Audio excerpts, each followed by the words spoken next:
We have noted with concern and contempt and disappointment the continued circulation of unfounded, malicious, and misleading allegations on anonymous online platforms such as MDM Media News, Media House.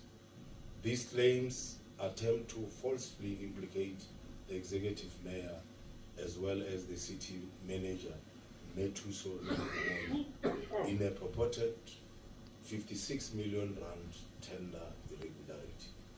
The municipality and myself reject these allegations as baseless, defamatory, and politically motivated. I've always been known to defeat those who contest me in many conferences. And for those who believe that they should have won the conference in question that we have just taken on, believe that after their loss, they should continue the fight. And I think it is a mistake they are making, because in a normal and organized country like South Africa, there are various avenues of bringing upon issues such as irregularities that are purported in the so-called media publicity that I have already mentioned. Once again, unverified platforms have been used as a tool for orchestrated smear campaign aimed at discrediting the leadership of the municipality. These attacks often resurface around politically significant periods and are clearly part of a broader agenda by individuals and factions who have lost democratic influence. Rather than accept the outcome of transparent processes, they resort to digital disinformation in a disparate attempt to gain relevance. I have noted that some of these smear campaigns seek to attack not just myself as an individual, but also people seek to awaken my late mother in their attempt to gain tractions. The municipality currently does business with over 150 service providers. These are the list of service providers. You can look at the list. And service providers across diverse categories of work.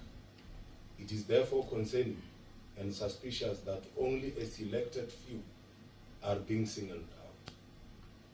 It is also important to note that many of the company listed in recent allegations are being awarded contracts through lawful competitive bidding prior to the appointment they were awarded prior to the appointment or the deployment of the current executive mayor and the city manager. Companies such as Capotex, Zebracraft, and others have ongoing relationship with this municipality as far as back in 2017 and then 2018 as well as 2020. And the impression is been given that they were only appointed recently. Well before the current leadership term assumed their respective role, these companies have been working at Polokwane Municipality. In fact, the same service providers are actively contracted by other municipalities. If you want to know those municipalities, we can show you their list as well. And the government departments, we can show you their list where these companies are working. Across the province and across the country. Yet, there is no outcry or accusation in those cases. Why is Polokwane being singled out?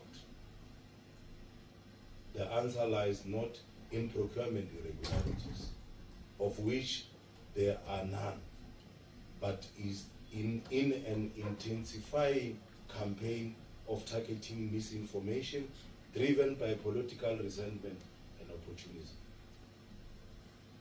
The municipality also wishes to address public confusion regarding the involvement of foreign-owned companies in municipal procurement.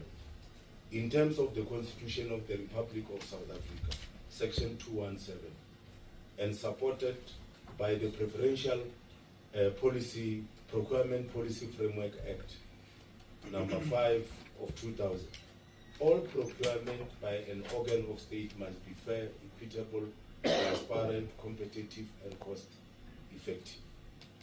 The law does not prohibit foreign-owned companies from doing business with the municipalities, provided they meet all legal and compliance requirements, including tax compliance and the registration on the Central Supplier Database. Therefore, the participation of foreign nationals or companies in tenders is legally permitted, regulated, and in line with the South African's open and competitive economy. But the same companies are in the municipalities across the road, some of which have got offices across our roads.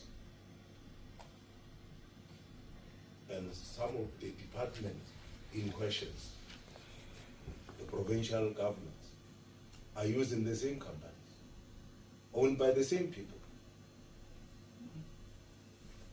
Why targeting Polokwane?